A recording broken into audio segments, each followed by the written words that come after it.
ভাই এটা কিন্তু জবা ফুল সেরকম একটা জবা ফুল। এটা হচ্ছে কি কালার জানিস টন্টু ভাই? কারোর মনে নাই, থাক মনে না থাকলে আর জোর করার দরকার নেই।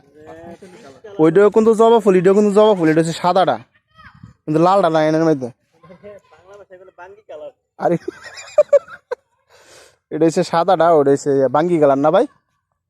ভাই তোমার একটা থ্যাঙ্কস দাও, অতি মানে জরুরি হয়ে গেছে এটা একবার, যে একটা কালারের নাম। এটা কি কালার?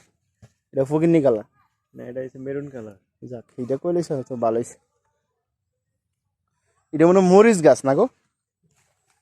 হ্যাঁ না, কি গাছ? এটা ওই গাছে। ফুল গাছ ওই দোস্ত ভাই, মরিচ গাছের মতো নেই। জবা জবা যেন 3 কালার আছে না? সাদা একটা, লাল একটা। মাশাআল্লাহ, আল্লাহ যে লাগাইছে আল্লাহ এর আল্লাহ হায়াত দান করো। এই দিছে যে কালার এর বাসাক। এটা হইছে লাল। আচ্ছা এটা শুনি লাল। গোলাপ ফুল তো 2 কালারের। মাশাআল্লাহ মাশাআল্লাহ, আল্লাহ যে লাগাইছে আল্লাহ তার হায়াত দান করুক কবরস্থানে। এটা সাদা।